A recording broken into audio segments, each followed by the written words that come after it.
assistant professor at University of California, Irvine. And before that, he was professor at Maryland, where he also received award for being the most promising professor and so on. How was it? Most promising professor who showed exemplary contributions to teaching and educational leadership. He has also received many other accolades and recognition of his work, including distinguished PhD dissertation from his department at UCLA, where he graduated. He got Best Paper Award from International Conference on Information Processing in Sensor Networks. And he was also winner of NSF, a Cyber Physical System Early Career Investigators competition. So there is, if you look at his website, there is much larger list of the recognitions, but due to the time constraints, I will stop here and I will just tell him that he can, that the floor is his, and we are all looking forward to hear his presentation. So thank you, Yasser. Thank you very much for the nice introduction, and thanks for all the organizers for inviting me. It is good to see a lot of familiar faces and interact with people during this COVID quarantine. So that is really enjoyable. So today I would like to share with you some of our group's work on how we can train provably correct neural network controllers for physical systems. So I think it has been shown again and again that neural networks have been doing an amazing job, yet they fail. And when they fail in the cyber physical systems domain, they fail miserably. For example, here is a new, here is some videos from a Tesla car. Here is a guy who bought a new Tesla and he's excited about it. He would like to try it himself, to call the car to come to him, but it was going to hit his friend mostly. Here is another example. The Tesla car didn't stop at the stop sign and it was going to create this accident. So these are examples of near accidents, but they're actually more tragic accidents that have been reported in the news that led to some loss of life consequences. So this is one, and then people have started to talk about this honeymoon of autonomous cars that we are getting away since we are facing more reality. And even more severely, here is the CEO of the Starsky Robotics. This is the first company that had autonomous trucks on the highways, and they at 2020 they had to shut down. And the CEO have written some very nice article about why exactly the problems they faced and why they are getting out of market. And here is some experts from this blog were saying the biggest limitation was actually is not sales. Everyone is excited about it. It is about safety. And if you go deeper, he says that supervised machine learning does not live to the hype. It is does not able to guarantee safety, so on and so forth.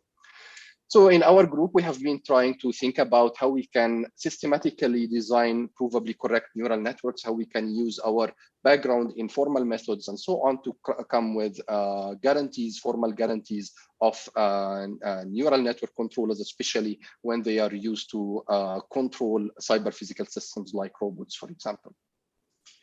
So if you look at how training happens right now, you have some training data that you either collected offline or through an interaction like in a reinforcement learning setup.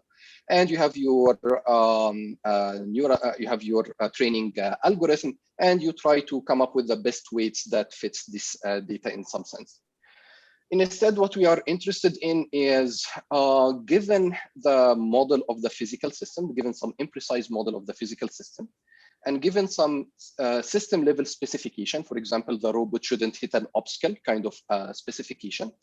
The first step that we would like to achieve is, just given these two pieces of information, just even before we look into the data, can we come up with a neural network architecture, which is the number of layers, the number of neurons, and so on, such that we have a guarantee that if you train this neural network well, you will be able to satisfy the specification just from the knowledge of the system and the specification. Once we have a neural network architecture that is correct, and this is something that current state of the art, what happens is you try a certain architecture, it doesn't work, you try to make it bigger, you try to make it wider, you do a lot of iterations until you have something that works. Instead, in our work, we would like to get it correct just once and for all. Once we have the architecture, we would like to use the model and the specification along with the data in order to train a neural network that is guaranteed to satisfy this set of specifications. For some specifications, we will be able to do that, and we can give you a formal guarantee that the neural network will satisfy these specifications. For some of them, we will not be able to do that. So the next step will be to take our neural network and try to verify the neural network. So we take our neural network with the model and the specifications that we couldn't guarantee during the training, and we would like to verify to find a concrete counterexample or to find a proof that it is correct. If we find a counterexample, then the last step is we'd like to take this counterexample and try to change the parameters of the neural network as little as possible, such that we get rid of this counterexample, and this is what we call the repair. Again, sometimes we'll be able to do that, sometimes we are not, so we'll go back to the training of the neural network.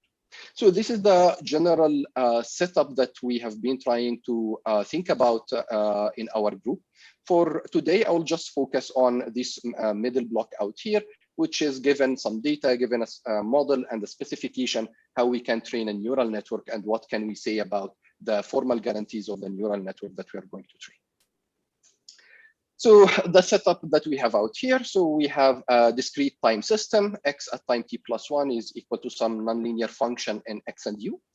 We have some specification and we have some data.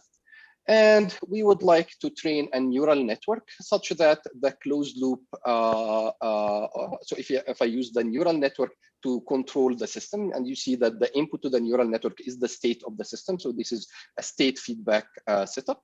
We would like to make sure that the closed loop satisfy the property. And here I'm a little bit lousy with my notation. I should have talked about the trajectory of the closed loop system, but just for simplicity, I'm saying that the f of x and neural network satisfy the property. But it is meant that the trajectories, all the trajectories satisfy the property, starting from a certain initial set of states. So the core idea goes as follows. So if you use a neural network, if you use a particularly ReLU neural network where all the activation units is rectifier linear units, which is the state of the art that people have been using since 2010, then a regression neural network from an input-output perspective is nothing but a continuous piecewise affine function. So always, whenever you have a regression neural network with all the activation units is ReLU, the picture that we have in mind is it is just equal to this continuous piecewise affine function on the right. The different architecture, different parameters, and so on will change how many affine functions you have, and will change the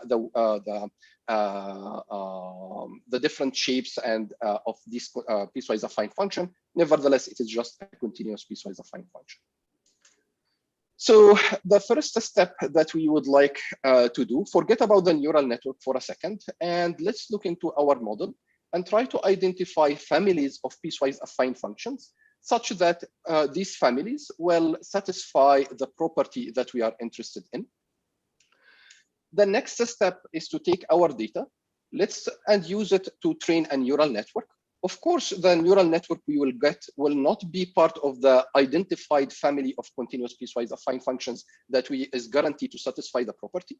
But we can then do a projection, which is we will take the neural network that we trained and change the parameters as little as possible, such that the resulting neural network is guaranteed to represent one of the piecewise affine functions within the family that we identified. So this family CPWA of phi is a family of continuous piecewise affine function that we identified in the first step that it is going to satisfy the property. So to fill in the gaps of this framework, we need to discuss how we can identify the families of continuous piecewise affine functions that satisfy the specs, and how we can do the projection. And these two steps together will complete our framework. Yes, sir, really quickly, but when you do the projection, don't you lose the classification power of the network? Doesn't the network become bad? First, it is a regression network. It is not a classification network. So it is continuous input to continuous output. You lose something. It does not exactly fit the data that you use for training, but it is now guaranteed to be correct. And we try to make it as small as possible. But yes, if you are talking about classification, then you can have a huge jump between the classes. Here we are talking about a regression network, so hopefully the output change will not be that big. Can you quantify that? How much you're losing? No, we did, for this particular work we didn't. For another line of work, we were able to do that, but we didn't try it for this particular line of work yet. Okay, thanks. But but what we can show you, I mean, is could it be that you're not that efficient? For example, you're not that fast navigating in a labyrinth or something like that. You still satisfy the property, right? So as far as satisfying the property, you satisfy the property that you're interested in. And I will show you that sometimes when you train the data, using the same data, you may end up, even if the data itself was safe, for example, your neural network may end up unsafe. So whether you lose from the trained data that much or not, I don't think it is the ground truth that we should be comparing against, because as I said, the trained data, the trained neural network itself may be not satisfying the specification in the first place. So the distance of that, I'm not sure how far it is significant in terms of the specification. So for the first step, which is how we can identify this family. So given the our dynamics, we are going to do symbolic-based or abstraction-based kind of technique. So we'll start with, if I have two states, x1 and x2, I will partition my state space into abstract states.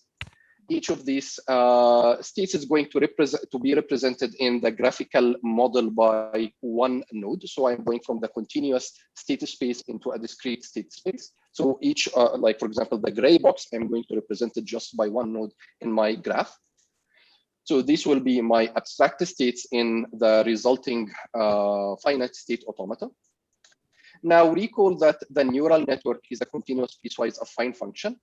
So this means the control signal is always something of that sort, some k multiplied by x plus some bias term. So let's take the space of affine functions, and I'm assuming that it is a polytopic space, and I'm going to partition them into partitions. So each of these partitions will hold a polytopic set of linear matrices G and a polytopic set of the biases B. So I'm partitioning the space of all affine functions into partitions, P1, P2, P until Pm. Now, I would like to complete my finite state machine. So I would like to ask the question, if my system started inside Q1 and the controller was one affine function or any affine function within the family P1, what is going to be the post of this set of states? We have Colleen here on the call, so we are actually using some ideas that was developed by Colleen earlier on reachability of polytopic sets. So that actually was this solution was inspired by these kind of ideas in his book. So we will be able to compute this post using these kind of techniques. And in this case, for example, I conclude that the post of Q1 and P1 is this three states Q2, Q3, and Q4. And you can do the same for all the other kind of polytopic partitions of the controller space. So for the people who are familiar with how we go from continuous systems into discrete abstraction, this is something not new to them. It is a classical approach, except the only change is that instead of partitioning the space of the input signals, we are partitioning the space of the controller itself, the controller space, not the input space.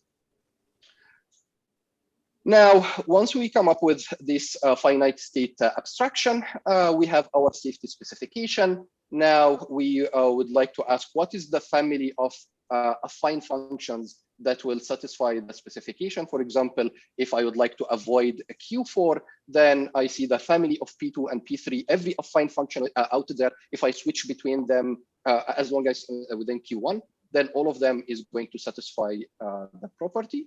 And I can do the same for all the rest of the states. So this is works for safety. For liveness, it is a little bit more, you need to think about not just the post, but the pre. But again, this is standard tricks that can be developed out there. At the end, for each of the abstract states that you have, you can identify the family of, or the set of affine functions that is guaranteed to satisfy the property that you are interested in. And this is what I will call CPWA of phi. Now for the second step, which is the projection step, it will go as follows. So for each abstract state, I have different families. For example, Q1, I can use either P2 or I can use P3. I'm going to pick one of them based on liveness properties, for example, based on some optimality criteria, based on the Lipschitz constant, the maximum Lipschitz constant within this family, which usually is related to robustness. I have some criteria to pick one of them. Now, I will train one small neural network for each of the abstract states. I will call this local neural network. So for Q1, I will train a small neural network that will just operate at Q1. I'll train another one that will just operate at Q2, Q3, Q4, and so on. These neural networks, I can train them using offline data, like an imitation learning kind of a setup, or with an interaction like in a reinforcement learning setup. Since these neural networks are relatively small, I can enumerate all the affine functions that I got after the training. And then this will be my projection, which is I will try to find the weights W hat that is as close as to the weights of the original neural network, such that all the enumerated affine functions belongs to this, the family that I picked, which is P star out here. And this is a convex optimization problem. If you take the weights of the last layer, then you fix it and then go to the previous layer, you go to the previous layer. Each one of them will be a convex optimization problem.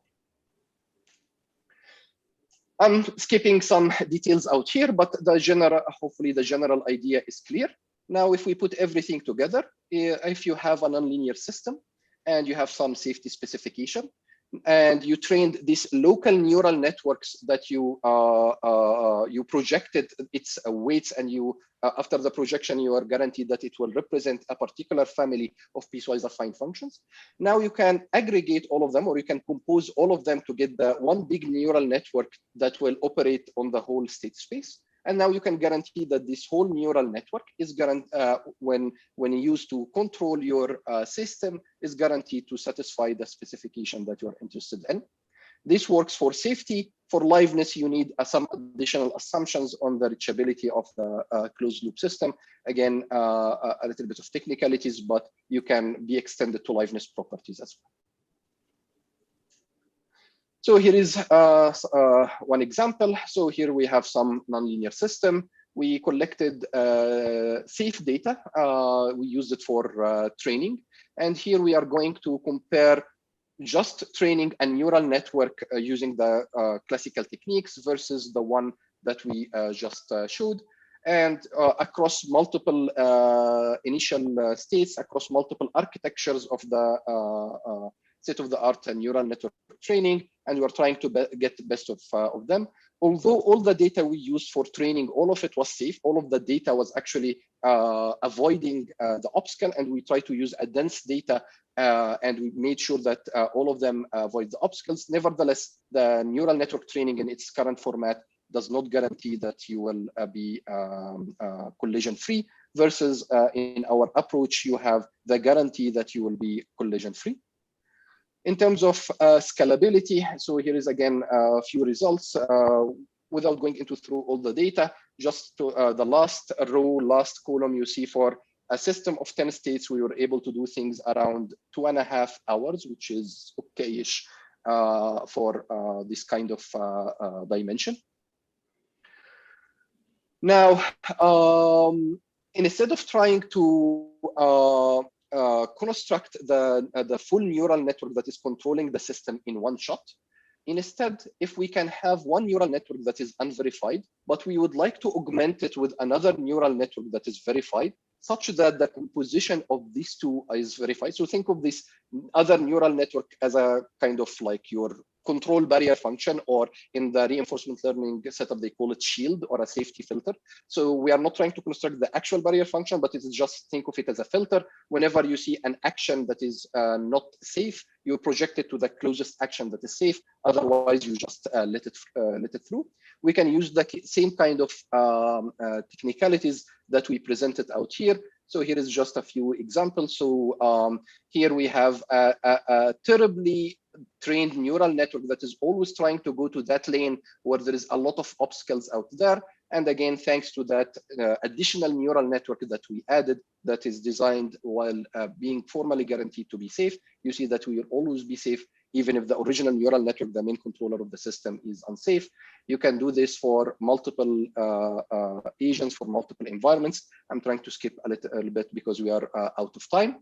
And even adding these filters, these safety filters to the training of the original neural network actually helps it from the learning point of view, from the sample complexity point of view. It makes it converge much faster, and so on. So let me stop out here. So this is the general framework that we are trying to build in our group. We had some successes in some areas. We are still have a lot of work to be done in other areas, but this is the general kind of framework.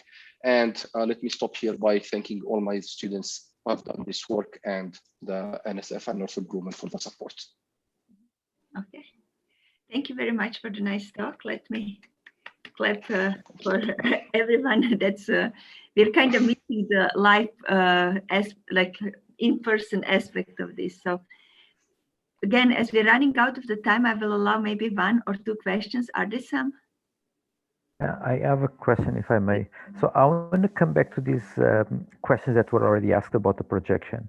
So could we not think of this as an optimization problem subject to a constraint? And then one way of handling that would be that you alternate between some kind of descent and projection, descent, projection. But here you only project once. We did both. We try to alternate between them.